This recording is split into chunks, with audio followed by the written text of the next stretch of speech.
continue to move forward into the future. I get an opportunity to do a lot of traveling, and every time people ask, now what do you do? And I say, I'm the president of Iowa Central. It always starts off with, if it wasn't for Iowa Central, I wouldn't have. Now, think about your wouldn't have if it wasn't for Iowa Central Community College. Tonight, we're inducting the 2018 Hall of Fame class. As you hear about them, please listen to the impacts that we have made on them as Iowa Central, but more importantly, the impacts that they have made on the world. And it wouldn't have been possible without their start at Iowa Central Community College. Also hear about the impacts that the friends of Iowa Central have made on the college, but more importantly, on the students who have attended here at Iowa Central. At this time, I'd like all previous recipients of the Hall of Fame to please stand to be acknowledged.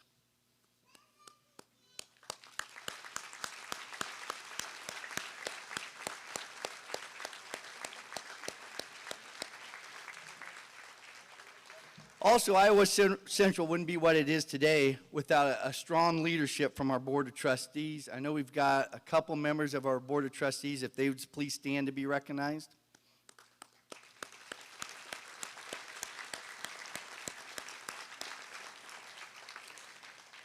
Another key group that's really helped us move forward to be our foundation. And I know there's a number of current and even past foundation board members. Would you please stand to be recognized?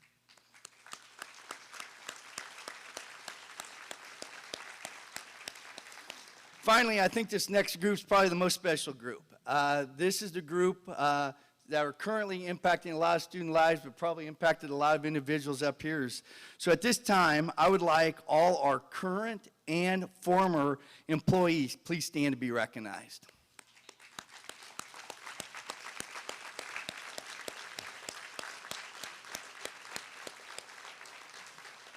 Without them, definitely Iowa Central wouldn't be what it is today. So thanks again for attending tonight. It's my honor to introduce our MC tonight. I know she's going to have to run out of here. If you haven't been to play, I guess it might be too late. But an amazing play I was able to see last night, but Miss Teresa Jackson. Thank you, Dr. Kinney. I am the voice chosen to honor these individuals tonight, at least through the first half of the awards. I'm technically supposed to be at work on stage right now, but don't tell my bosses where I am. We will be sending in the second string to finish the evening, our athletic director, Kevin Twait. But when I wrote those introductions, I used smaller words, so he should be fine. We start with the most prestigious award of the night and induct an amazing couple into the 2018 Humanitarian Hall of Fame. I have been living in a small piece of paradise on stage. As I mentioned, tonight is our closing night for the play that I've been directing, which tells a story of a picturesque small town whose citizens really care for each other, who look out for each other. And my favorite lines come near the end. People used to say there was something in the air or maybe the soil that made things too good to be true. A little bit of magic, perhaps, that made everything fine. But the magic wasn't in the air or the soil. It was in our hearts. Well, I think Fort Dodge has that magic, too. And I think it's been sprinkled by humanitarians like Leo and Genevieve Crimmins. In his nomination letter for this award, Tom Miklo, the Director of Development for St. Edmund Catholic School and Holy Trinity Parish, wrote this: I can think of no better examples in the greater Fort Dodge community to honor than the late Leo Crimmins and his wife Genevieve. They have supported an enormous number of organizations and causes, from church, schools, health organizations, recreational facilities. I could go on and on. But the Iowa Central family knows firsthand the generosity of this amazing couple. For as Neil Adams, our Dean of Business and Industrial Technology, points out in his recommendation, and for those of you who are new to Fort Dodge and may be unaware, in 2010, the Crimmins family made one of the largest gifts ever given to our college by donating a 94,000 square foot dry storage building which sits on 20 acres of land in Fort Dodge. Today, this aptly named Crimmins building houses numerous academic programs, our welding and diesel technology, as well as our auto collision and restoration. This site accommodates not only those programs, but also welcomes some athletes as well. The Triton baseball and softball teams have an indoor hitting facility there. Our track and field athletes have a practice throwing area there, and it's also the home field to our Triton rugby team. The impact of this donation was felt in every corner of our college as it opened up spaces to be repurposed for brand new programs, such as heating and air conditioning technology, and it also gave rise to the expansion of our Transportation Technology Center.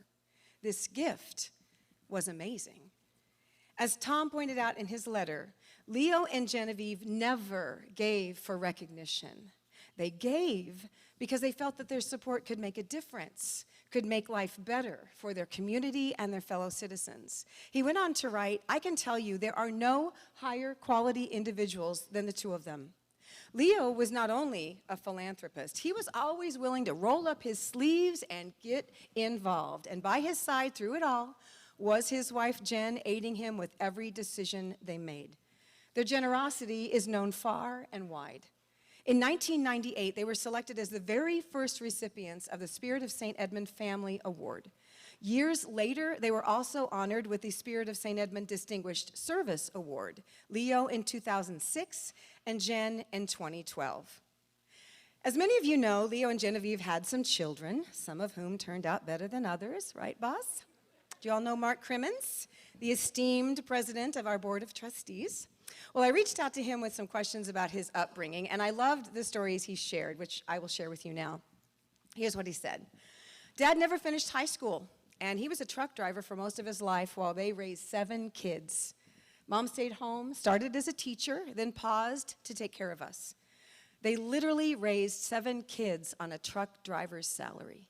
They worked, they saved, they built a business. They built it from nothing, and Dad never forgot that. So they absolutely gave with no expectation of publicity or anything in return. And so I asked Mark, I go, how did they go from just making ends meet to making such significant monetary contributions, and so many of them? And here's what he said. Well, Dad started working for Bob Croden of White Transfer, and eventually Dad bought it from him. He just went to the bank, borrowed some money. Back then, they loaned you bank money when you didn't have any. And then they built their warehouse out on Highway 20 and just worked hard from there. He went on to add, and here's the funny thing. People who know my parents well can attest to this fact. Dad was the face of White Transfer. Everybody knew Leo. He always seemed to be front and center, and he enjoyed that seat. He liked to brag that he owned 51% of the company while Mom only had 49%. And when he started giving away some of the company to the kids, he always took it out of her share. They had board meetings over a cup of coffee. But everyone who knew them also knew that while Dad might have been the face, Mom was the force. Mom was in the background running things, and that woman, she's something. He went on to share with me that she wrote, let's just say, a significant check for the church. It was money she had been setting aside forever, saying that if they ever built a new church, she was going to give that money to the church, and that's just what she did.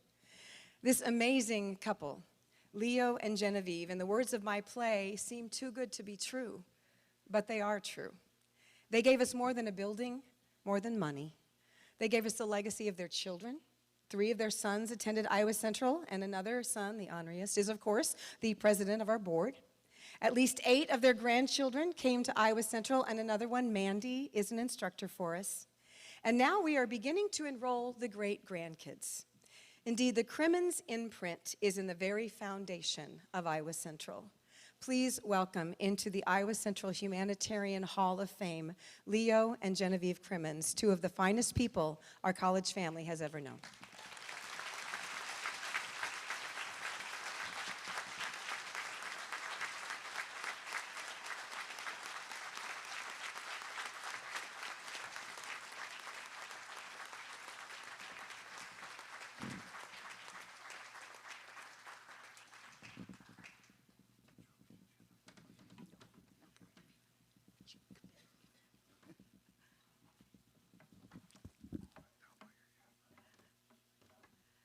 Well, I hardly recognized who Teresa was talking about, but thank you, Teresa, very much. And thank you to everyone who is in any way involved in this great honor. And I want to thank you from the bottom of my heart and from Leo. I know that he would like to, I'm sorry, like to thank you too, for me and for my late husband, Leo. And as the kids could agree with me, he often was a late husband. He was late coming home from work on occasion, late coming home from golf, late from stags, especially if somebody brought out a deck of cards. But I know he would not have been late tonight to come and receive this prestigious honor and award that you have bestowed on us. Thank you. And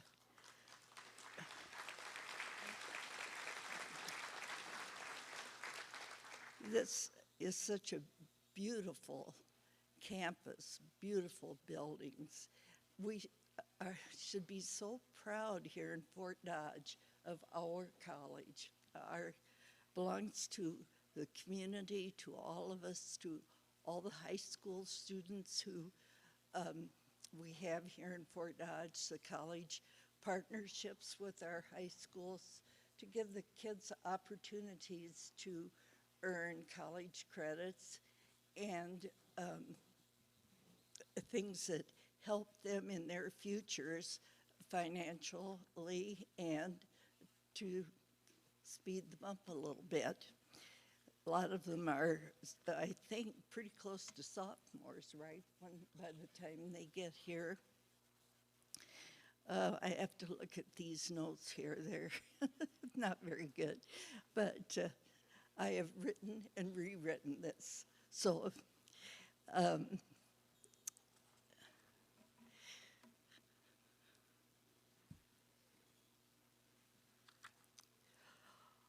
okay, if you decide you're going to come to Iowa Central, there are so many opportunities.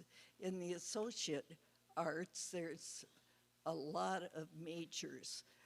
A couple of them are the journalism and, there's lots of them. And then there's the arts in the science that I'm not a speaker. I'm a truck driver.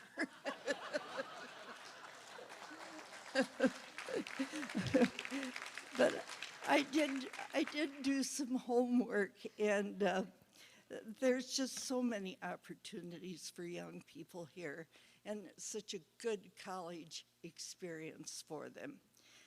And Leo and I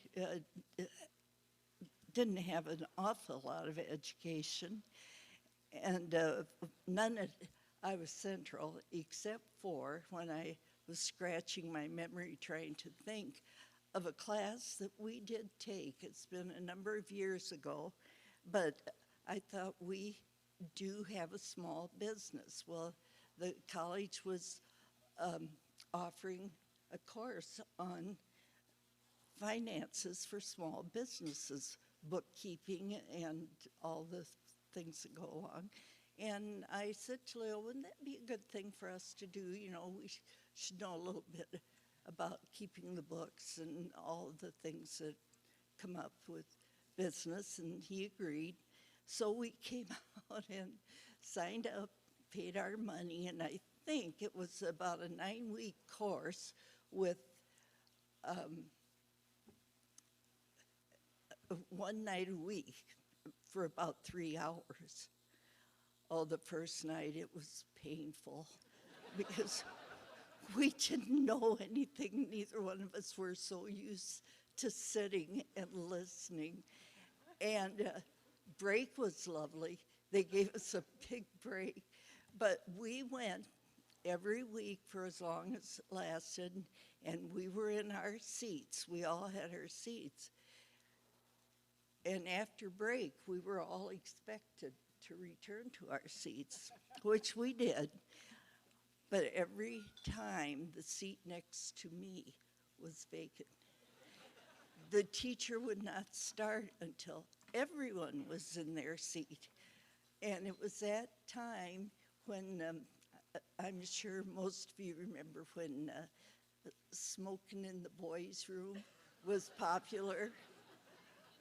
I knew where that guy was. He was supposed to be seated next to me. So that was our education at Iowa Central. And you know, we did get our certificates just like everybody else in the class that said we attended, we never missed any class, and we put in the time, and so we got our certificate.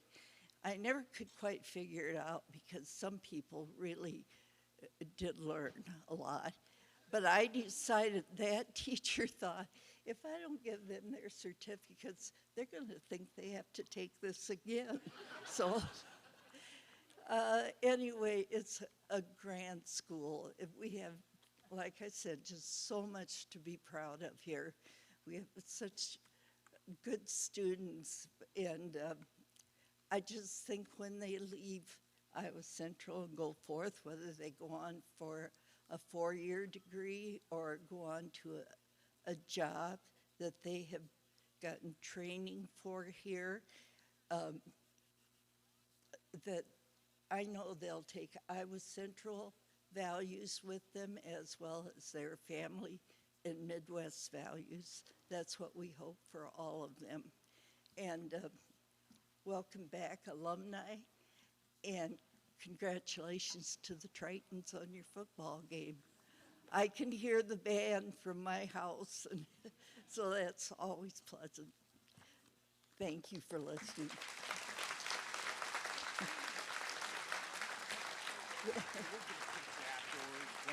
Okay, all right. I will.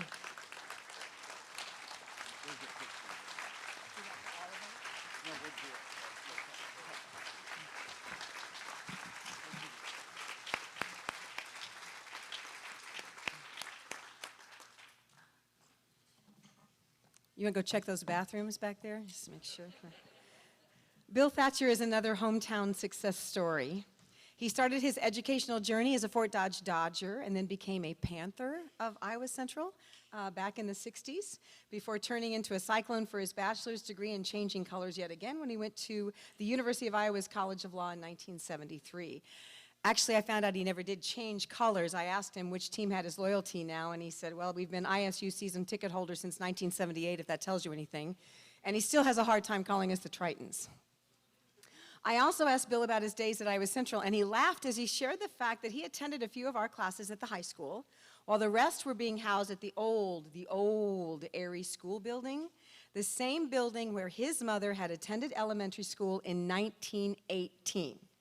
So he was basically taking classes from Richard Inman back in the day in a condemned building while our campus was under construction.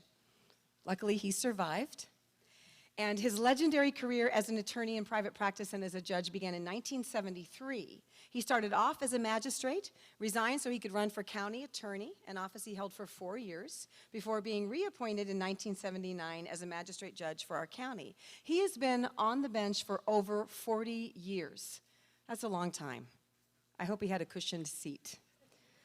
Bill married his high school sweetheart, Carol, and they built a life together here in his hometown. In fact, Carol has worked alongside him as his legal assistant, taking time off to raise their wonderful children, Scott and Amy, and then returning to work with him again from 1994 until, well, she's still working alongside him. I asked him if I could talk to Carol to get a quote for this introduction, and he replied, well, just give me a second so I could write it down for her. You know, many people succeed in their vocations, and Bill Thatcher is a model example of that. But what brings distinction is not just individual achievement in the workforce. What brings distinction is the impact that person has on a community. And Bill Thatcher's impact on his family, his friends, his colleagues, and on our township, well, this is also where he shines. He has been active on so many boards, from Friendship Haven and Trinity Regional Medical Center to being a longtime member of the Airport Commission, he is a pilot after all, and serving as the finance chairman for the First United Methodist Church Foundation. From the Boy Scouts to the Salvation Army, Bill lends his leadership expertise.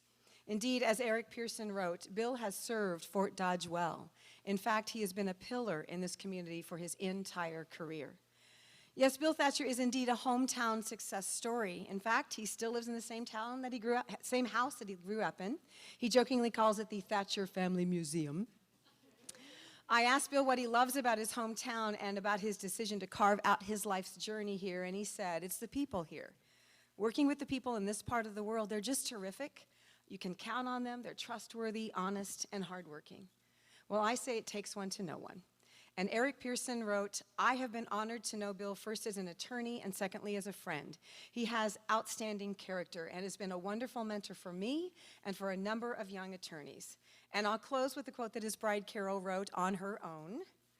It has been written that the measure of a man is that he leaves the world a better place for having lived there. Well, Bill has done that for me, for our family and friends, and for our community. And that is why it is with great honor that I induct William Thatcher into the 2018 Triton Hall of Fame.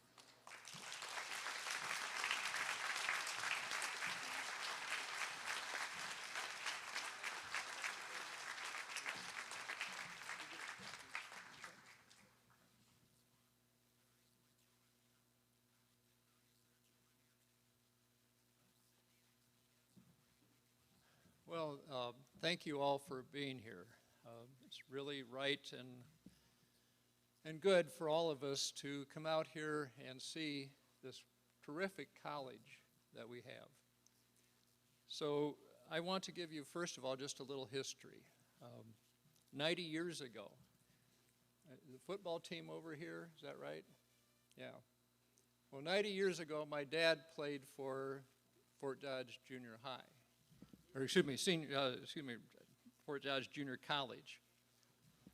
And I've got this photo at home of Dad and his football team. They're a rugged group of guys. They didn't wear shoulder pads. They had kind of a little bit of batting and some cotton jerseys and leather helmets and little knicker things, and they really were tough. That was in 1928 at Fort Dodge Junior College. The junior college then was on the third floor of the old high school building. That's the one that's being renovated now for apartments. In 66, 67, as Teresa said, when I attended here, it wasn't here. We were spread out everywhere. I had a couple classes at the high school building. Chemistry and French were there. And in the old Erie building, where my mother had attended in 1918, I had English and American history. Richard Inman taught history, and just loved that course.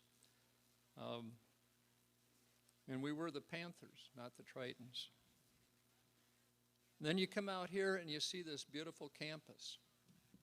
What a tribute to the administration, the faculty, and the staff, and the people of this part of Iowa that we have this great college.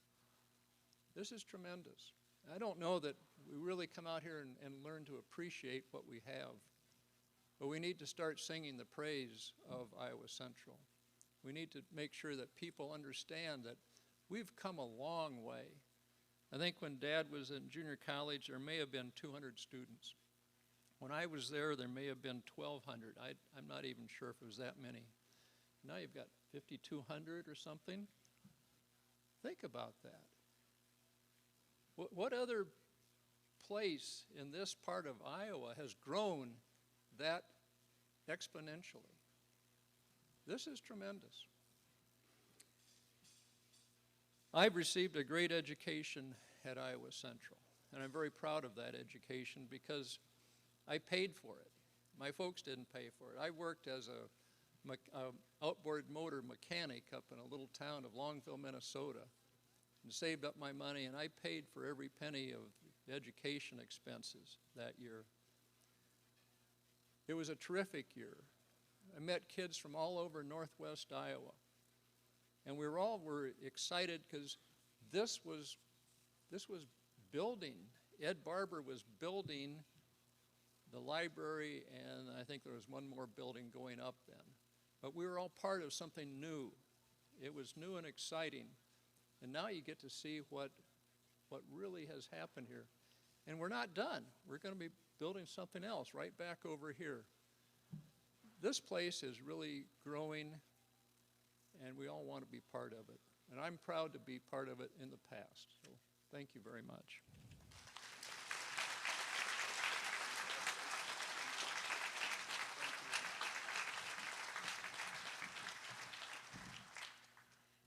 Our second Distinguished Alumni Award was nominated by several people, including his former classmate, Maureen Powers.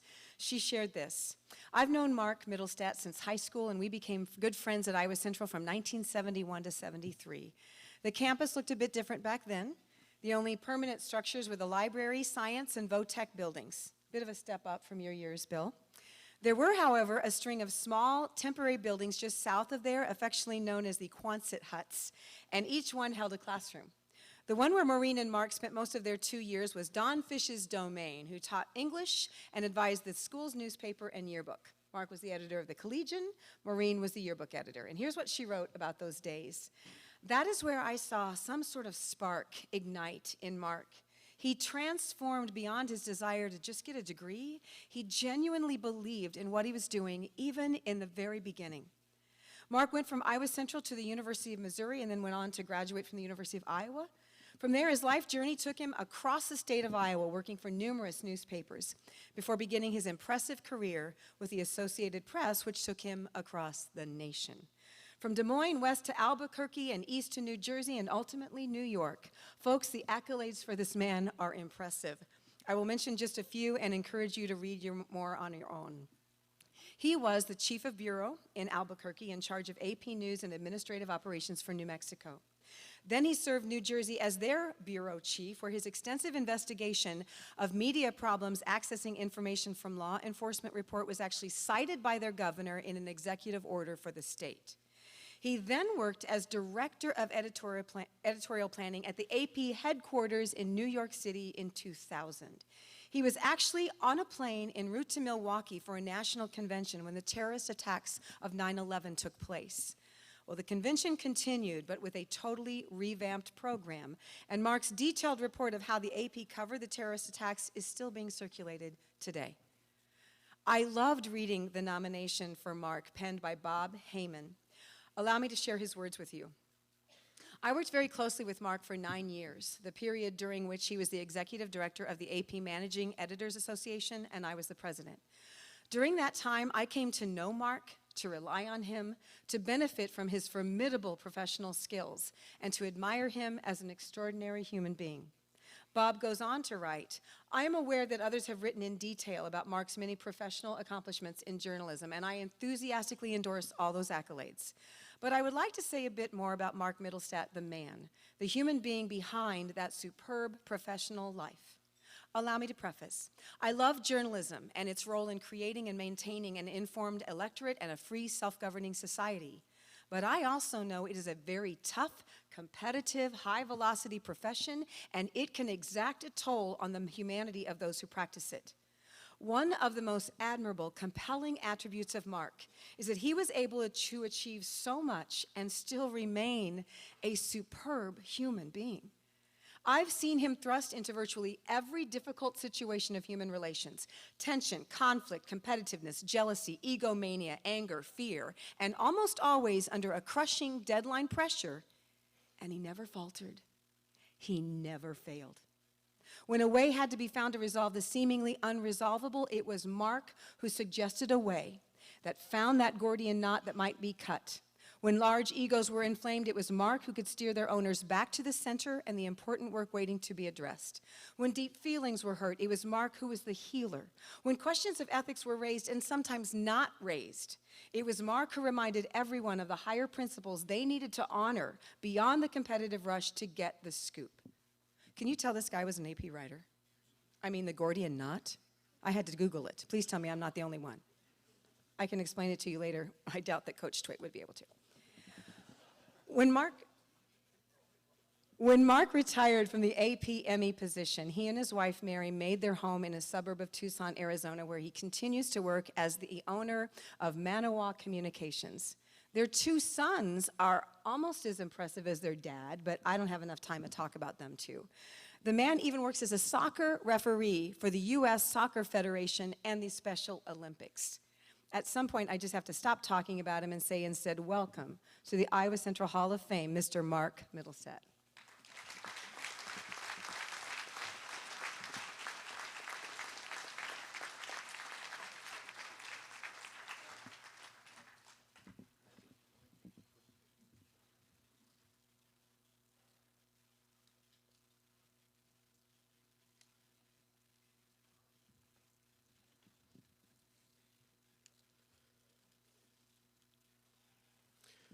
Thank you very much, Dr. Kinney, and thank you to everybody who was involved with this fantastic event.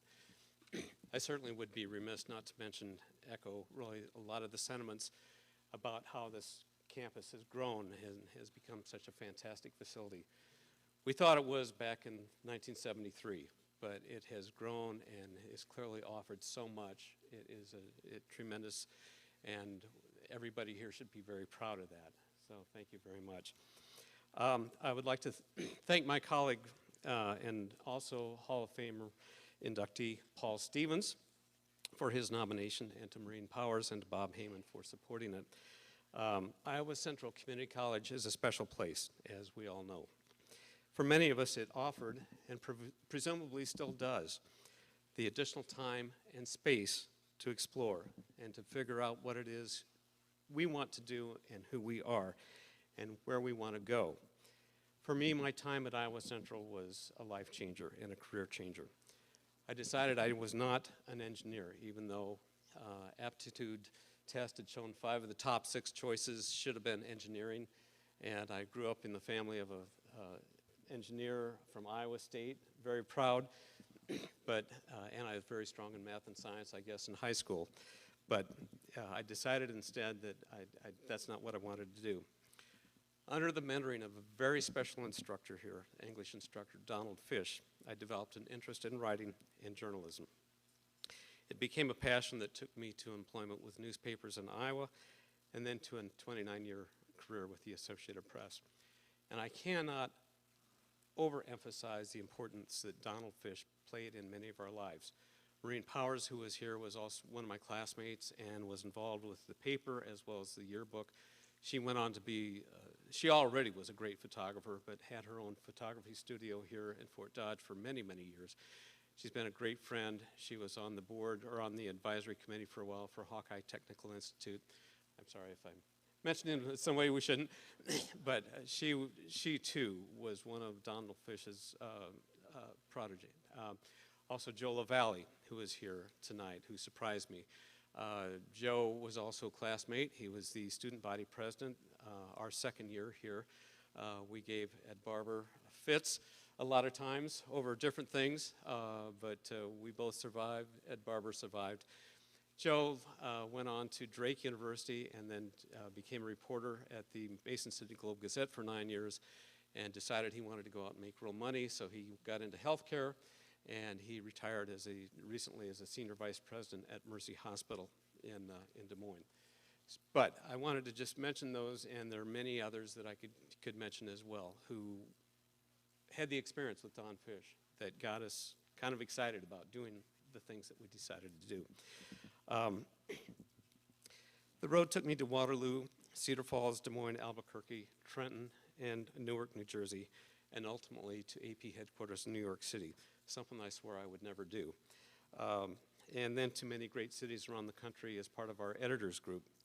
It also led to Mexico City, where we met with the then president Vicente Fox, and to Havana for meetings with leaders there, and to meetings with dissidents at well in secret locations to talk about the human rights abuses that were taking place in that country. More important, that path led me to some tremendous people, leaders in a struggling news industry, trying to keep the American public and the world informed, often in dangerous, difficult conditions. I had the chance to meet with editors at New Orleans paper right after Katrina had hit, and they were working hard to get the paper out and to keep their local population informed. Also to the editor of a paper and a publisher of the paper in Mississippi. Literally, they were having to try to deliver their newspapers when trees were scattered across the roads and they couldn't get the paper out. But they got the job done, however they did it. I joined the fight for freedom of the press and an open exchange of ideas, and I believe that's very important for the preservation of our democracy. And I would hope that you would embrace that as well, despite what you may hear sometimes from Washington. Whether you are one side or the other, just try to find the common ground and to find out what's going to be the best for our democracy, because it is really in some danger right now. That road started right here in a Quonset hut about several hundred yards, I guess it would be to the east of here. And it was made for some cold winter mornings walking between that building and the other buildings. But it began here. It led to a lot of good things, as it has for just about everybody who has attended here. So I am honored to be nominated for this prestigious award, and I'm humbled to be selected. Thank you very much.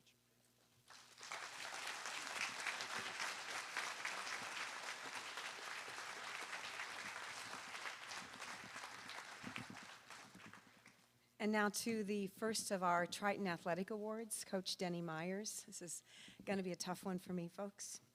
For those of you who may not know, we lost our beloved coach to a heart attack this past June.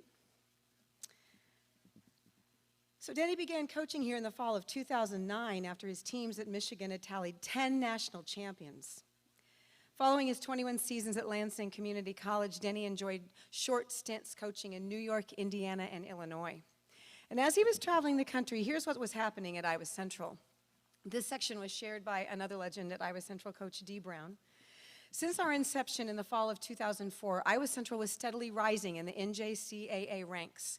We were searching for that missing puzzle piece to help put us over the top and get us into that top tier of teams that consistently fight for a national title in our sport.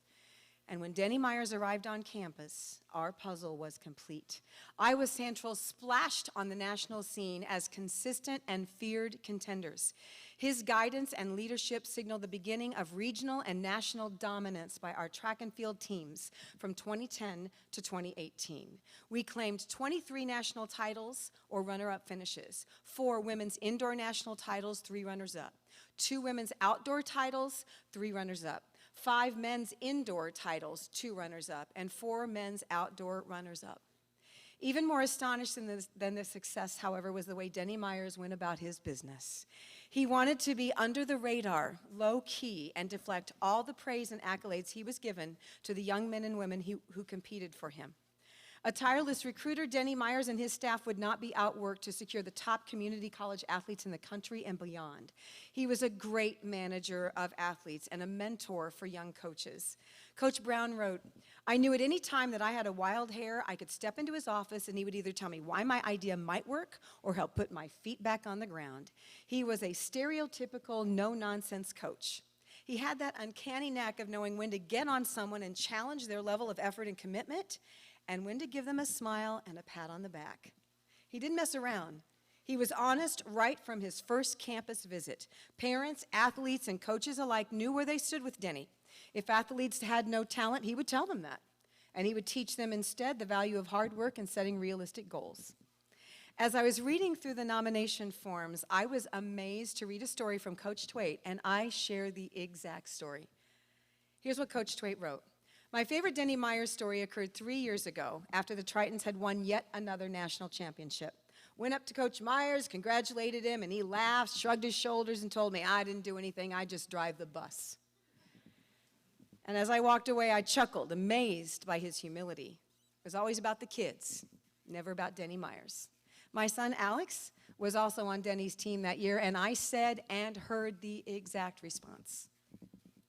Dee Brown also wrote about this humility. He said, "Trying to get Denny in a championship team picture at regionals or nationals was nearly impossible." He's right, which is why I am particularly proud of the really funny picture I got of him when my daughter was on one of those championship teams. Has it been running? Have you noticed it? It's the one with the women and all the legs. I think it's because I'm a theater person. I said, "You're going to do this," and he actually did it. As a teacher, gosh, I loved having the legend that was Denny Myers on campus. If any track or field athletes were doing poorly in my classes, if they came late to class or didn't do an assignment, all I had to say was, "Do I need to text Coach Myers about this because he and I are like this?" And it was as if the fear of God had entered the classroom. Even my own son, who's a pretty decent kid, and not one to cause trouble that I've ever heard of. When he was under hypnosis and told to see this bright light in the distance, followed by the most frightening thing imaginable, when asked what he saw, he replied, "Coach Myers." And all the athletes in attendance roared with laughter and agreement. We lost a great man this past summer. He was a great leader, and his mantra, "Don't be stupid," will be ringing in the hearts and the heads of countless athletes for many years to come. Here to add a few words, please welcome to the podium Iowa Central's head track and field coach now, Nigel Bigby.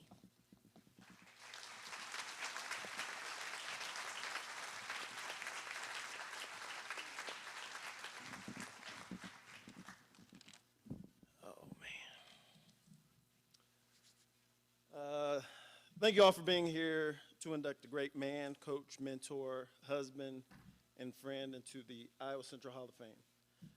I know if Denny were sitting here with us, he would thank every person in the support staff that has helped him over the years.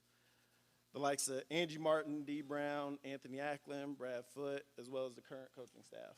I personally know how much he appreciated all of their efforts. Denny and I came together during a rough part of my life. I'd been out of coaching for a while. He called me out of the blue and took a chance on me. He was a man that could always see the best in a person.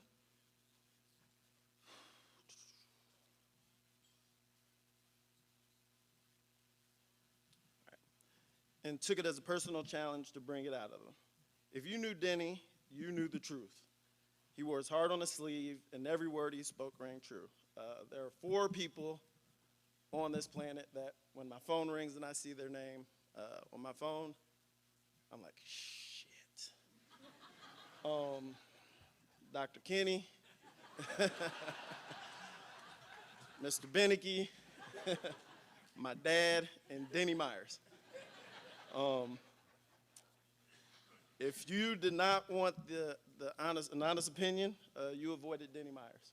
He was going to tell you the truth no matter who you were, no matter what it was. You come in super excited, and he'd be like, "That's stupid," and he would tell you how you felt. There are very few people on this planet who are lucky enough to be abrasive, gifted, passionate, and loved by their peers. Denny was all of those things. He would tell you everything you did wrong. He'd chew your butt, and while you're walking away, he'd tackle you into a mat, pull out a Nerf gun that he always conveniently had on him, shoot you in the side of the head or shoot you with a water bottle. He made it very hard to be upset with him, even though he just, chewed your butt, and I got a lot of it and, lost about half of it, but, he'd chew your butt and, put a piece back on right after. He was a good guy. You really wanted to hate him. I tell you this person, you wanted to hate him. He would yell at you and just piss you off, but you never could. He just never would allow it.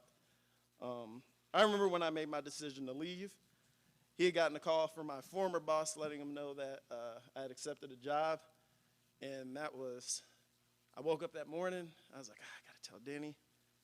I walk in the office, and I'm like, shit, he beat me here. And he's sitting there, he has his feet on the desk, and he goes, "I hate you. And you're an asshole." And if you know Denny Myers, that was a compliment. So our conversation ended with him telling me how proud he was of me, and he knew I was going to do some great things when I left. But I'd eventually be back, and Denny wasn't wrong off it, and that's why I'm here speaking to you guys. Iowa Central is a special place. Ask any individual here tonight what this place has done for them, what it means for them, and you can understand why this is such a great honor. Thank you all. Thank you, Denny.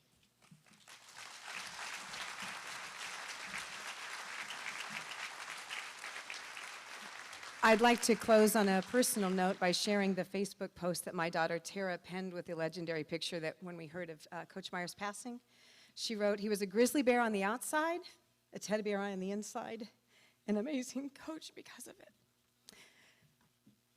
She said, "I remember I was running an 800 once and made the mistake of smiling at Denny Myers on the second lap. After the race, he came over, slapped me on my back, scowled, and said, "What the hell are you doing smiling in the middle of a race?" And then he grinned and said, "Good race, kid." She said, "Rest in peace, Denny Myers, missing you already, Coach," and we all are. It is one of the highest privileges of my life to induct into the Hall of Fame the legendary coach, Denny Myers, and to his beloved wife, Pasca. This is a gift from my children to you. So if you would come forward.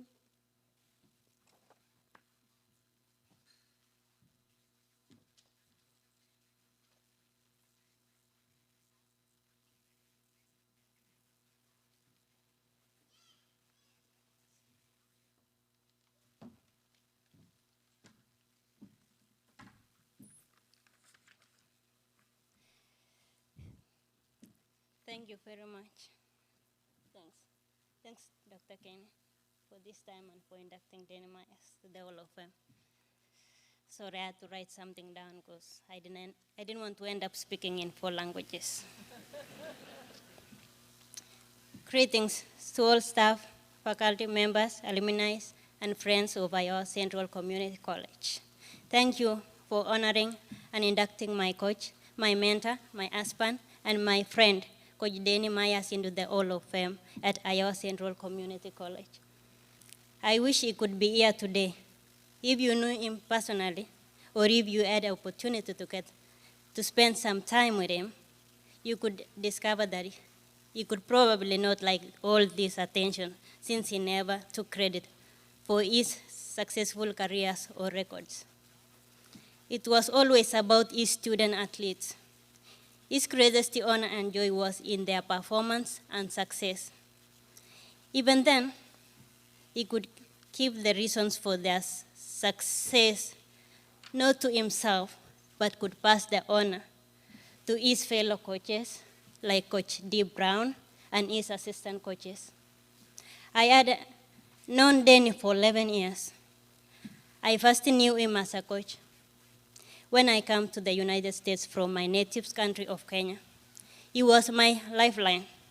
I knew very little of what I was getting into, how to exist in this new country, who I could trust or how the system worked. Coach Denny literally took me under his wings. He coached me on how to run the race of life in this new culture, as well as coaching me to use my gift to run fast and far on the race tracks and courses of athletics competition. All things could have it. Our paths kept crossing, and ultimately, Denny Myers became not just my coach, but my husband. As a husband, he was my rock, my partner in crime. I was deeply understood, truly supported, and utterly loved. Something I will have with me always. Though I did not get nearly enough time with him, still I am grateful to God and to Denny for choosing me to be the one to share his life with. The last 3 months have been really hard and full of emotion turmoils because of his unexpected and sudden passing. I am still grateful for every single minute we had together. As a coach, Denny was loving, caring, determined, hardworking, not only for his family, but for his athletes, his friends, and even strangers. He could go to extra miles to make sure his athletes passed their classes so that they could continue their eligibility, advance their personal careers, and receive their athletic scholarships. He was more like a father, a parent figure for each and every one of the track and field and cross-country athletes.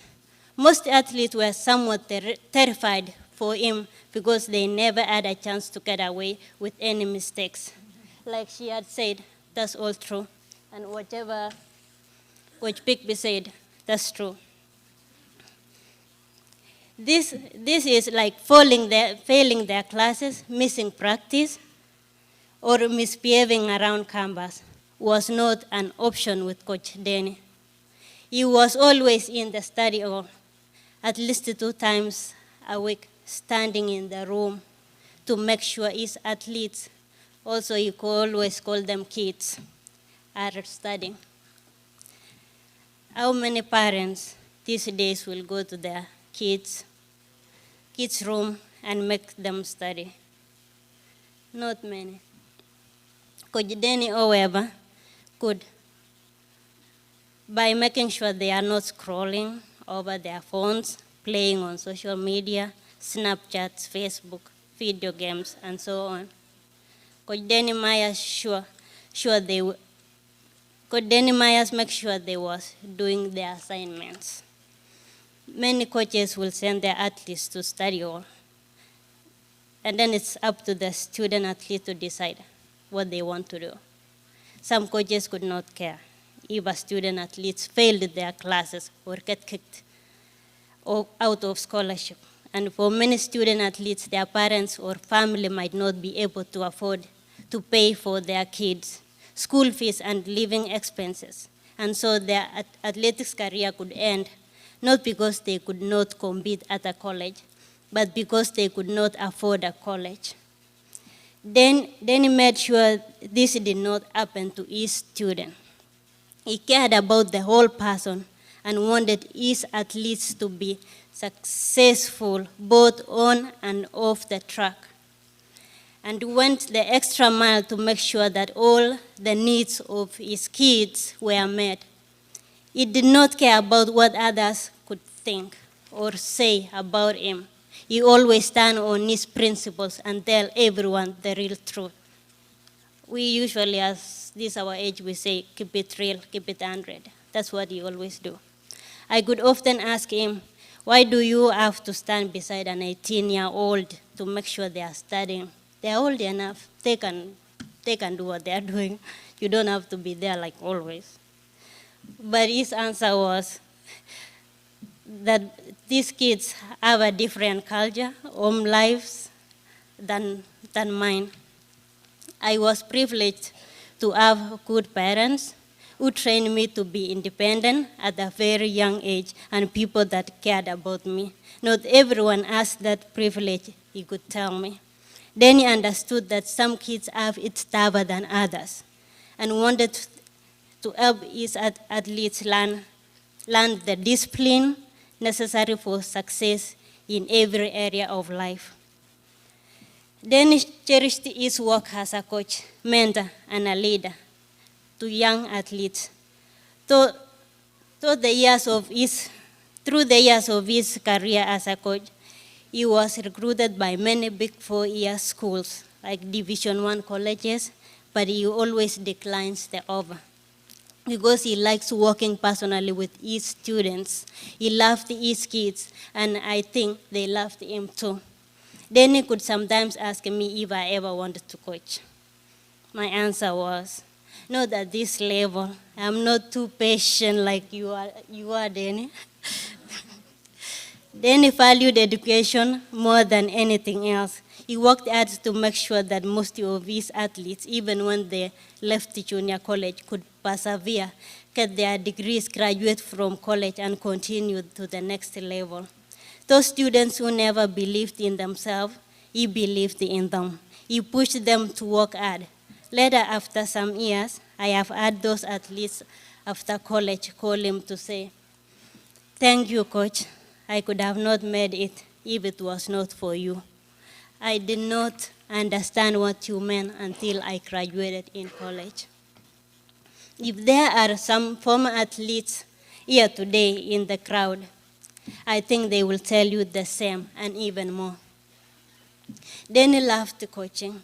He loved this school. He worked tirelessly coaching his team during practice hours, competitions, and off the track. He never worked for a paycheck. He was even willing to sacrifice his salary and increase just so that his team and his program can get whatever they needed to succeed in both athletics and in education. He once told me about this situation he was going through and asked for my advice. It might make it a little tougher on us, Dennis said, but I could tell it was what he wanted to do. So I told him to do what he thought was best for his team and his program. It was what he wanted to do. to make this college and its athletes successful. I loved listening to his past coaching stories. He could talk about athletes he had coached and their current careers. Most of his former athletes, in spite of what kind of families or neighborhoods they came from, they overcome adversity and were successful. Danny helped many of them get a job after college because he loved seeing those athletes have it better than what they grew up with. It made him proud to be a part of someone's life, even after college. One example of this before I close. Last year on our summer road trip, we were out on the highway. As always, my husband's beside his seriousness and tough looks at work. He had this funny, goofy, and playful side of him. He likes to compete, not on the track, but on the highway. He was in his car. So we were in a Chevrolet Camaro, and he was, check it out. You think that Mustang or a Camaro on the highway can go faster than this? And then you could tell me, hang on tight. And there he goes, almost 100 miles per hour. Unfortunately, we were stopped by a state trooper who did not think much of our competition. It was in Michigan. It was a state trooper, Michigan. We were heading towards Pennsylvania, so we usually go through a family in Michigan. After a short conversation with the state trooper, he was surprised and very, very thankful to discover that the state trooper was former athlete that Danny had coached when he was working in Lansing, Michigan. Everything got better. The trooper reminisced with Coach about his careers in college and the impact Coach Myers had on his life. One good thing turns into another. Now it was the state trooper's turn to help out his former coach a little. And he did. We were let go. No tickets for Danny. I believe Danny Myers legally still lives on. His amazing ability to give is still alive in arts and stories of the many people he impacted in his life and careers as a coach, educator, and a friend. The world is better for the years my beloved husband lived. Thank you again, Iowa Central Community College. Thank you for this honor. May each and every one of you continue with Danny Myers' spirit. God bless you all.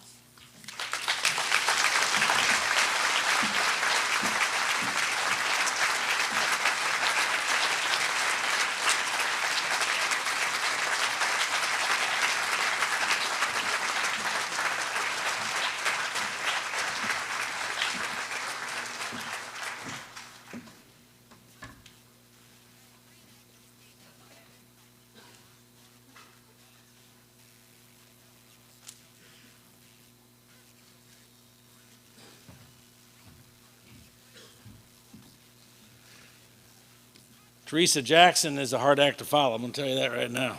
But she has a lot of confidence in me, doesn't she? You know, she said, got the words really short, and they'll be tremendous.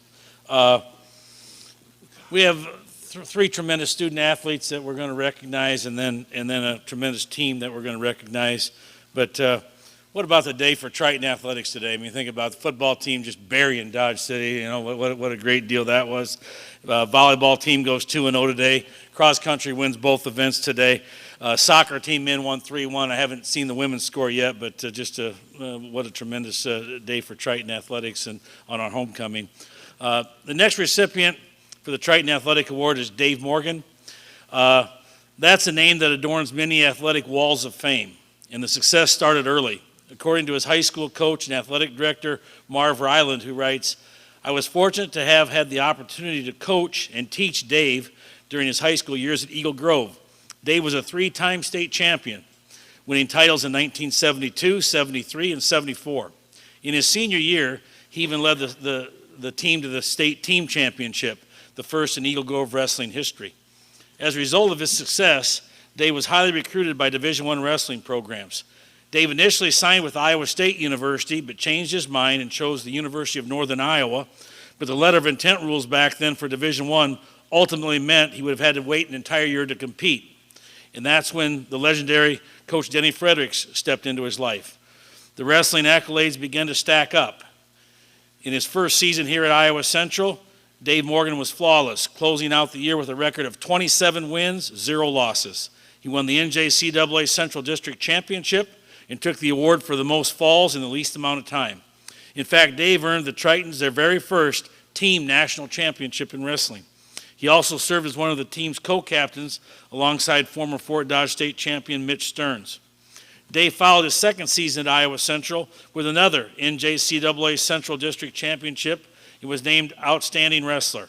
He was undefeated going into the national championships with a record of 18 wins and no losses, but tasted defeat in the quarterfinals by a score of 4-3. As John Johnson wrote in his recommendation letter, Dave's completed career with Iowa Central tallied up an impressive record, 47 wins and 1 loss, a 2-time national qualifier, a 1-time All-American, and a national champion. Coach Fredericks obviously wrote of Dave's incredible work ethic in the wrestling room and spoke of his desire to constantly improve his technique. After his time at Iowa Central, Dave continued on to the University of Northern Iowa, completed his BA degree in education, majoring in industrial tech. He then taught in Fort Dodge and Webster City before returning to his hometown of Eagle Grove to teach and coach and officiate. Because of his contribution to Iowa Central's reputation as a wrestling force to be reckoned with, he truly helped lay the groundwork for future national champions here, including Iowa Central's next NJCAA wrestling champion in Triton Hall of Fame member John Schaumburg. John is also from Eagle Grove, and Dave was a terrific mentor in his life. Please join me in welcoming another tremendous student athlete to our Hall of Fame, 2018 Triton Hall of Famer, Mr. Dave Morgan.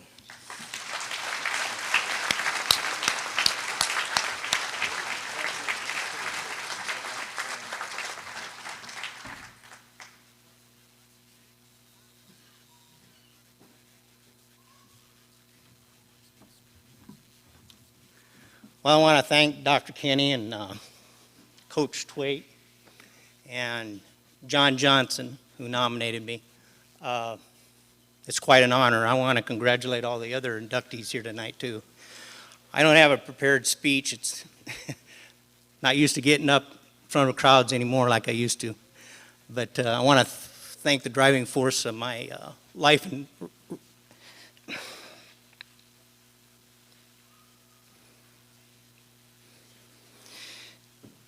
in wrestling, my wife.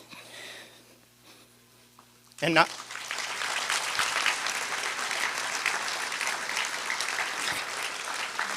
and also my family, my son and my daughter. Their kids are here tonight. I guess my daughter and her husband aren't. Ryland Drayson, I'll say your names so you can hear your names. Ryland Drayson Jagger. And I got 2 at home, Avon and Romy. I don't know if anybody else I need to really thank, but I'd really like to thank all you people for being here. It's a good feeling standing up here in front of all of you people, so that's about all I got to say. Thank you.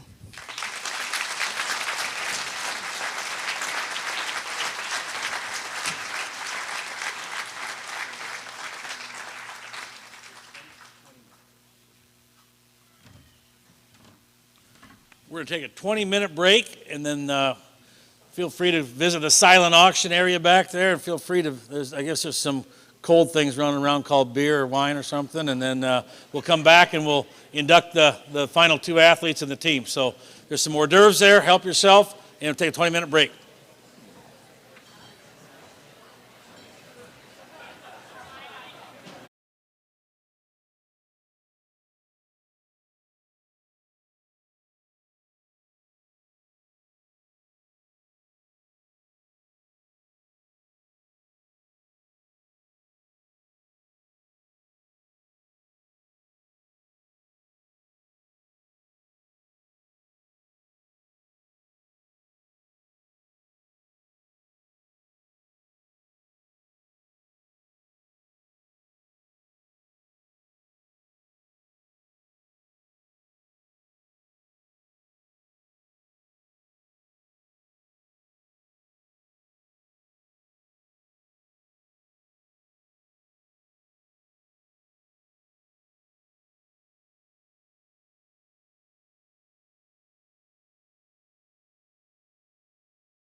And then we'll got a couple more tremendous individuals and a tremendous team to honor before we move to the next portion of the program.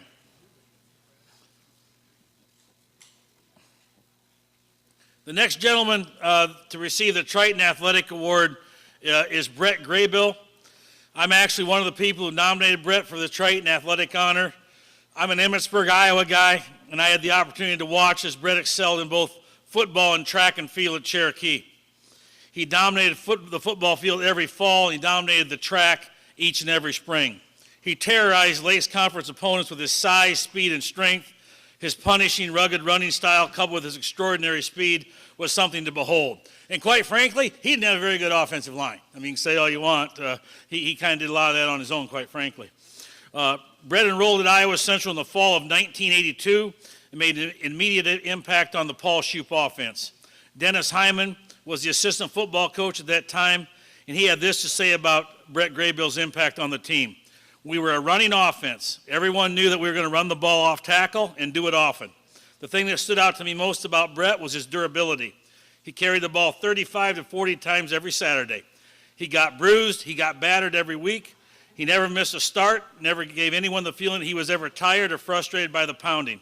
He literally wore down the opponent. By the fourth quarter, our team had often broken the spirit and will of our opponent by our physical style of play, which Brett Graybill embraced. Dennis also added, Brett was the ultimate team guy. He felt it was his responsibility to be a positive leader both on and off the field. He made newcomers to our squad feel welcome and went out of his way to make squad members from other parts of the country feel at home. He was a big part of why our team chemistry was so good from 1982 through 1984. People take note in football when your best player on the field also does things right off the field. And this continued when Brett Graybill took his game to the University of Northern Iowa. Mark Farley, now the head football coach at Northern Iowa, was his teammate, and Mark played linebacker while Brett played running back. In Mark's words, Brett was an incredibly talented player. Our paths crossed often. We competed hard against one another during practice each week, but on Saturdays we were pulling for each other in the Panther victory. I'm so glad Brett was on my team. His toughness, passion, and energy were true assets to our squad. Our Panther teams were noted for our physical style of play and never say die spirit, and Brett Graybill embodied what a Panther football player should be. What he most remembered about Brett, though, was the kind of teammate he was. It was always more about the team than about him. Brett embraced the mantra that nothing is bigger than the team, and his selfless style rubbed off on many of our teammates and assisted our squads in having great team unity. Our family-style approach was taken to another level when Brett Graybill joined our squad from Iowa Central. We were a better football program at Northern Iowa because of Brett. And that, ladies and gentlemen, is a gold standard for athletes everywhere. We here at Iowa Central, we've had many great fullbacks, many great tailbacks, many great runners of the ball throughout our storied football history, but not many can duplicate the size, the speed, and explosiveness of Brett Graybill. He's one of our All-Americans, and I consider it an honor to induct this football great into the Triton Hall of Fame. Ladies and gentlemen, let's welcome Brett Graybill.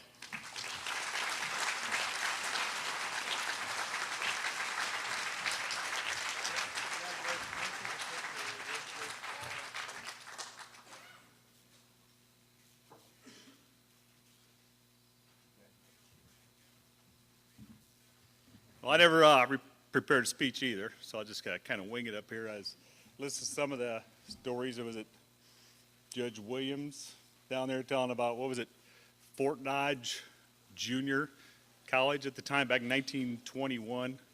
Seeing the pictures of the leather helmets. We still had those in '82 when I showed up. We really did.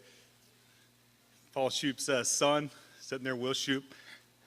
Loved your dad, great guy. Tough guy. One of the first things he said when you showed up here, I remember the first thing he said, we don't get hurt at Iowa Central because we're in such good shape. And if you get hurt on the field, get off because no one's coming to get you. That was true. You got off because no one was coming out to help you. No, they were coming to get you. You know, as anyone knows, I want to thank my wife. My daughter showed up. And it's my wife's birthday tomorrow. So this is what we're doing right here. That's a kind of a Paul Shoup thing right there, isn't it? That'll save a few bucks. I want to thank everybody, Kevin, for nominating me. Appreciate that. Everybody involved, what a great thing this is. What a great school this turned out to be. Because when I was here, we practiced right over there, and now there's a pond there and another building. What a great place. Just really enjoyed my best 2 years of school. When you start to finish, I'd probably say my best years were here at Iowa Central. Truly enjoyed it here. I want to thank everyone. Thank you very much.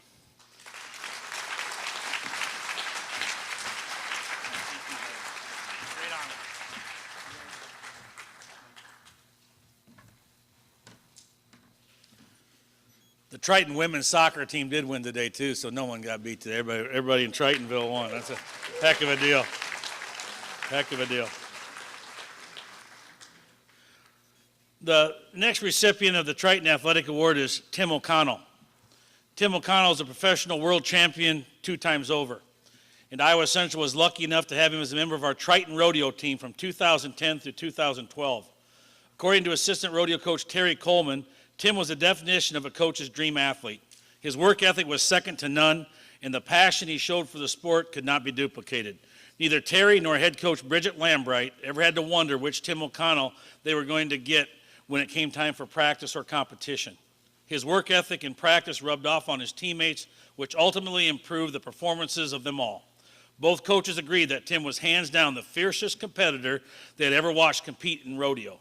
Even during his freshman season, any finish except first place was unacceptable to him. It was these traits which allowed Tim to compete at a high level very early in his career. While attending Iowa Central, Tim was truly a standout athlete. He qualified for the College National Finals Rodeo twice in bareback riding, earning honors as the reserve champion bareback rider and the champion bareback rider of the Great Plains region. He was also an outstanding student, graduated with a 3.4 grade point average while earning his Associate of Science degree in fire science. Tim then continued his education and his rodeo career at Missouri Valley College, where he was the 2015 National Intercollegiate Rodeo Association bareback riding champion. In addition, what's truly a testament to his phenomenal commitment to the sport was that he juggled competing professionally while also working hard in the classroom. In 2015, Tim was the bareback riding Rookie of the Year in the PRCA. He qualified for the short round 3 of 4 years he competed at the College National Finals Rodeo in Casper, Wyoming, capping off his career with the national title in 2015. He also qualified for the Professional National Finals Rodeo in Las Vegas 4 times. In fact, during the 2016 season, Tim set the single season earnings record for bareback riding and earned his first gold buckle as the world champion bareback rider. He repeated as world champion in 2017 and currently leads the world standings for the 2018 season. And I believe that's 18 right now, if my memory's right. As outstanding as Tim's rodeo accomplishments are, and he has amassed earnings of over $1.1 million in the Professional Rodeo Cowboys Association, both of his former coaches were quick to point out that his impact on people outside the arena is even more remarkable. As an elite rodeo athlete, Tim still finds the time to give back to the next generation of rodeo cowboys. He instructs at several rodeo camps throughout the year. He teaches young cowboys the proper way to approach the sport of rodeo both physically and mentally. Recently, during the Cheyenne Frontier Days, one of the biggest rodeos in the world, Tim got hurt and was unable to finish the rodeo. Instead of spending the rest of the time sulking with the trainers, he planned a course of action. He chose to help with the kids competing in the youth bareback riding. That's tough to do. Your heart gets broke, you're hurt, and you're not going to sulk, you're not going to mope around, feel sorry for yourself. Go help the youth, go help the kids. That's a testimony to what kind of young man we're talking about. Tim O'Connell is the real deal. He never competes for the limelight. Behind the scenes, he is always talking to fans and offering encouragement to all the youth in the sport. In spite of his monetary earnings and his world titles, Tim O'Connell probably counts his greatest titles as husband to Sam and father to Hazen. We are beyond proud that his resume includes the Triton Rodeo team. Please welcome in the Triton Athletic Hall of Fame, Mr. Tim O'Connell.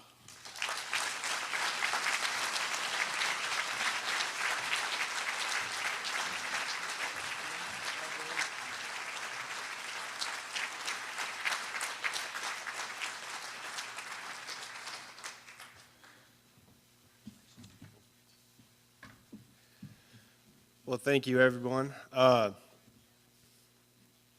I've been very blessed to have a special, unique talent in rodeo. And, I truly believe that at my age now that I realize that God gave me that special talent. But I am more thankful that he didn't let me realize it until I was 18 years old about what I wanted to do. And, with Iowa Central, why I chose here was they're the only school that would give me a shot at 18 years old. And Coach Bridget Lambright and Coach Terry Coleman seen that passion in me, and they gave me the shot, and that's all I ever wanted was a shot. And to this day, going past and what my career has done and what I've been able to accomplish, I still have the support of Iowa Central. Dr. Kenny and Coach Bridget and Coach Coleman, they still come out to the national finals to support me and fellow other athletes that have made it out there, and I'm very thankful. This is a great honor.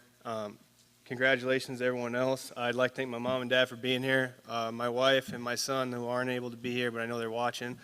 I'm just very thankful that I was able to spend my first 2 years here, and I'm thankful that Iowa Central gave me the shot that I needed to jumpstart my career to what it is today. Thank you all.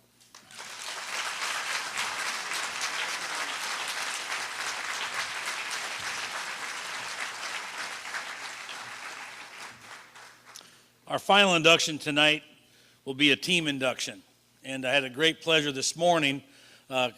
Mary Ludwig and Dr. Kinney were kind enough to invite the 1972 squad for some coffee and donuts and stuff and rehash some memories and tell some stories. And it was just fun to be around this group. Just a neat bunch of fellas that 46 years ago went out there and got after people and won a bunch of football games and had a great time doing it and made memories last forever. What was special for me today is to see them go to the locker room, Dodger Stadium. It hadn't changed much, has it, guys? It kind of smells the same, looks the same, and it is what it is. But what a great group. Even more special, obviously, we all know about the legendary coach Paul Shoup. I mean, there's no one that follows football nationally, not just in the Midwest, that doesn't know about Paul Shoup and the great program he ran and how he did things and what he stood for, and to have his son Will here. And Will was on the sideline as a water boy during that kind of time. Will was an All-American player, great player at Drake, and a member of our Hall of Fame here, but what a special day for a wonderful group of men for the 1972 team, and to have Will here just made it extra special today for everybody. Just real briefly then, Paul Shoup's teams were always on the move. They had the offense sprint to the line, set for a second, ready, go. Goody Thorson led the offense with Charlie White pounding through the line. Mike St. Clair, Tony Middleton, Jeff Gilligan, Tom Williams, Frank Hollingshead, and others controlled the defense. This team went 6-0 in the Iowa Conference. They played Northeast Oklahoma in the Mid-American Bowl, which ended in a 10-10 tie. They ranked as high as third, with the final ranking placed them sixth in the country. This 1972 team finished undefeated with an 8-0-2 season record, and were coached by Paul Shoup, Dale Daggy, Jerry Malloy, and Don Stanley. And those four coaches could tell you many success stories. Jeff Gilligan was an All-American, went on to play at Auburn. St. Clair played again in '73 with honors, went on to Grambling, played in the Shrine Game, went to the professionally to the Cleveland Browns, the Bengals, the Gunslingers, even played in the Super Bowl against the 49ers. White played in 1973 with honors, went on to college, went to the pros as well. In fact, several other members went on to other collegiate careers as well. But these are the ones Jeff Ruth, retired Pine Tech and auto instructor, remembered most vividly.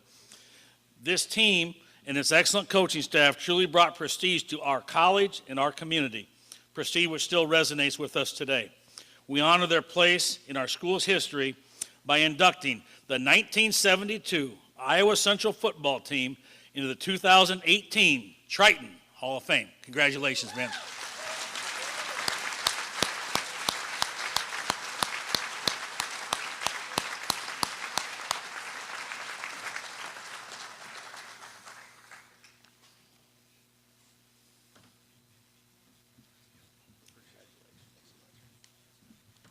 Well, this is going to be quick. I had a lot to say, and Coach took it away from me. So, no. My name's Ed Wilhite. I played defensive cornerback on that 72, actually the 73 squad also. But, Brad, I got a story about Coach Shoup. come out here in the fall of '72, and we had a big practice field. They only had the two buildings, the library and administrative or whatever. So I come out of the practice field, and they used to stage people in. The linemen get here, the quarterbacks get to the backs, whatever. Well, I showed up, walk out of the practice field, and Will's dad walks over and said, "Will Height, you were supposed to be here yesterday." That was my welcome from Southern Illinois to Fort Dodge.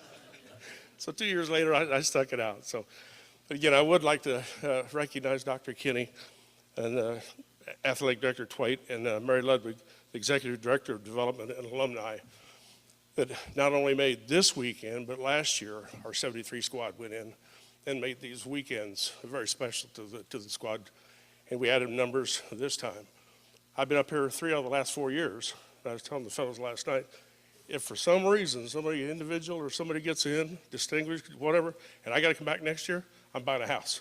That's 4 out of 5 years I'll be up here from St. Louis. So again, the team has this special welcome to Will Shoup. Played for his dad for 2 years. We were 14 guys were recognized. We started with between 90 and 100 fellows in the fall of '72. After our '73 banquet, we lost 1 game in 2 years. They started calling us up, and they lined 14 of us up. And they give us some awards or whatever, but they said, these are the 14 guys stuck it out 2 years. And we all have stories. We all come back with share of the Coach Shoup and the coaching staff and the impact he had on our lives. And for those 2 years, it's so special. You know, I've worked projects at work, and it's like standing on a goal line, and you got to go 99, 100 yards, right? And we did it for those 2 years. We did it in life, too. So, lastly, my buddy down in the end, Jeff Ruth and Marcia here, they were the ones that actually went and found all of us. Will come in from South Carolina, Joe Bombasino. Joe, did he leave? Oh, there's Joe came up from Tampa. So Willie Humphrey, he's originally from New York, from Kansas City, and several folks all over the Midwest and those type of things. Jeff Ruth started this several years ago, got Mike St. Clair in, defensive end, played at Grambling, got him in 15 in the Hall of Fame. And Will went in 16, I believe. And Gilligan went in 16, and our 72 squad tonight, 73 last year. But if it wasn't for Jeff and Marcia spending hours on the phone and on the internet calling high schools, where are these people, right? We still got guys we can't find to this day, but if it wasn't for their effort, we wouldn't be able to put these relationships back together after 45 years. So big thank you, Jeff and Marcia. Thanks so much.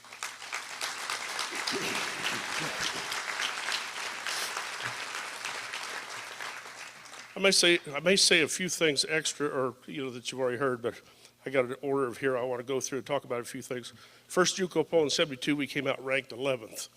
We finished 8-0-2, 6th in the country, after being as high as 3rd in the country. The '72 offense, talk about Charlie White. Charlie was out of Spring Valley, New York, and he ran for 1,150 yards in '72. And he came back and had over 2,000 for the 2 years before he went on. I want to say he played for San Diego. Well, he went to Daytona Beach, Bethune-Cookman, but then in the pros, he played for a couple of squads there. So, Goody Torson, we didn't pass much back in the day, and Goody from Peru, Illinois, threw for 604 yards in 10 games. The offense amassed 241 points, or 24.1 in 10 games. Our defense, we held opponents to a total yardage of 1,750, or 175 yards per game total offense in the 10 games. And we allowed 100 points in 10 games. There was only 2 squads that scored 14 on us twice. There was a 13, couple 12s, shutouts. Nobody had more than 14 on us. So a few games I'd like to talk about. Game number 3 against Northern Iowa, 25-7. You already mentioned Jeff Gilligan. He was a safety behind me. He made up for my mistakes. But he also, periodically, he played split end. We won 25-7. Jeff had all 3 touchdowns. He scored on a 79-yard punt return for a touchdown, 6-yard fumble return for a touchdown, 15-yard pass reception. He had those 3. And Coach Shoup, after the game, in the newspaper, he said, quote, not only did he score 3 touchdowns, but he made 15 tackles. That's how good Jeff Gilligan was. And after that game, we moved to 7th in the rankings. Game number 5, Indian Hills. I could be here till after midnight talking about that game and the activities after the ball game, but the defense, they had 3 guys who went on to the pros. and we had 2. And so the defense held running back, future NFL All-Pro, Rick Upchurch, had 43 yards on 9 carries in that ball game. And we sacked Jeff White, a friend of mine out of Macomb, Illinois. He went back to Western Illinois. We sacked him 6 times. The offense, you heard this again, Charlie White, 124 yards rushing on 23 attempts, and Bombasino had 70 yards on 7 rushes. 2 TD receptions by Gilligan and Bombasino, and we won the game 27-12. With that, we moved to 3rd in the nation, behind Arizona Western and Fort Scott, Kansas. That's the highest we'd been in school history until the following year. So we got up to number 1 that year. This is about 72, guys. So. Well, we started reading the newspapers. We got up to 3rd, right? Started reading the newspapers. We went down to Marshalltown. They had won a game. They was 0-5. And we come to town, we're 3rd in the nation, right? We started reading the papers. We were down 10-6 at half at Marshalltown. And we only scored our touchdown with 1:23 to go in the half at 0-5. And Coach Shoup walked in, did walk in, halftime, dimly lit. Here's some wooden benches. We're all sitting there. And we knew that this firestorm was going to come through these 2 double steel doors. We're in trouble, right? So 15-minute halftime. About 3 minutes to go, we're all sitting there waiting. Here he comes, Coach Shoup, right? Goes over the water cooler. Got them little cone-shaped paper cups, started getting water. And he's walking around to the players on the wooden benches, and he's passing out water. He gets to me and said, "Will Heights, you want water?" And I just stuck my hand up, I took it. I was afraid I was going to wear it if I said no or even spoke. I'm not even sure I drank it, right? So he finally quit. Halftime's over. He never said a word. And he finally stood there with his hands on his hips. He said, "Now, are you guys ready to play some ball?" And we shot out them double doors and busted both like we scored 3 times in the 3rd quarter. And 3 times in the 3rd quarter, Frank Hollings hit here. He had 2 short TD runs. He was a linebacker. We put him in on short yardage. Scored 2 touchdowns, and Mike St. Clair, our 2015 inductee, had an interception return for a touchdown. We won 26-12. Game 6. The next 2 games, we recorded shutouts. Because I know, I don't remember it, but I know he run us to death after that showing down in Marshalltown. So we, in Game 7, actually the next 2 games, the offense amassed 730 yards in 2 games. The defense held Waldorf to no first downs on a -12 yards in the second half. The game number 8, the second shutout, we held Iowa Lakes to 73 yards total offense, just 5 first downs, entire game. So I think we finally got the message over Marshalltown. Game number 9, we're 8-0. We run up to Wahpeton, North Dakota, and we actually tied the game 7-all. Wahpeton came in 19th in the country. Sloppy field. We had some snow, a couple inches during the week. Defense created 5 turnovers that night. And the offense had the ball inside Wahpeton's 10-yard line 3 different times. Could not score. I told you guys I played defense, right? So, sorry, guys, that's the only time. So I'm about over it, but we actually tied there, and we fell to 6th in the rankings. And with that, then we was one of 6 schools to be chosen for a bowl game out of 107 football-playing schools. We went down Thanksgiving of '72, and we played Northeast Oklahoma in the Mid-America Bowl in Hutchinson, Kansas. We went in 8-1, ranked 6th, and they were 10-1, ranked 4th. We tied them 14-all, and they had a running back, Freddie Carolina. He was the nation's leading scorer going into the game. He had 6 points, right? He had 38 yards on 19 carries. Now, as good as that sounds for our defense, our offense had the ball like 3/4 of the time. And our Charlie White, he had 198 yards rushing that day. So we actually ended up, 14-all tie, and then we finished 6th in the country. So closing, our 72 team is extremely proud of what we accomplished here at Iowa Central. To a man, we want to thank Dr. Kinney, the school, the Hall of Fame committee for this honor and recognition. And for this, we will always be grateful. Thank you.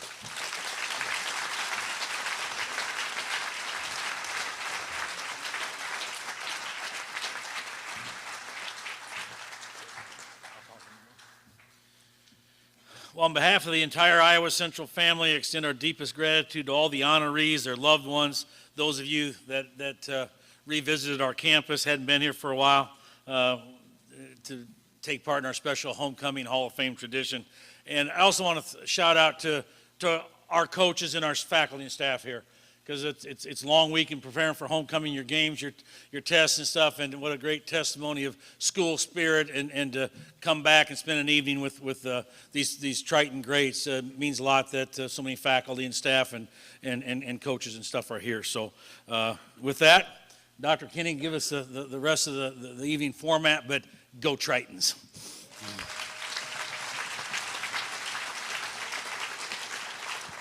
Thank you, Coach Quate. Let's give these honorees another round of applause.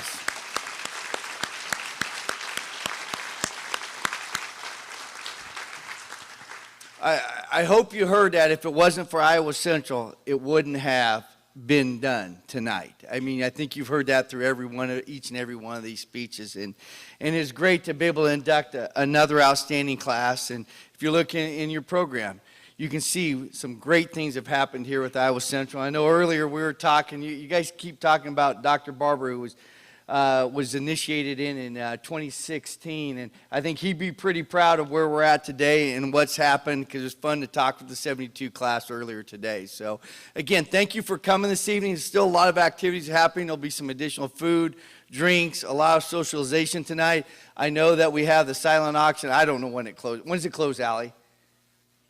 When I'm done. Okay, Allie Lee, she's my assistant. She's really the one that is the backbone behind what happens here at Iowa Central. So, again, congratulations to each and every one of you, and thank you for coming out tonight for our 2018 Hall of Fame induction. Thank you.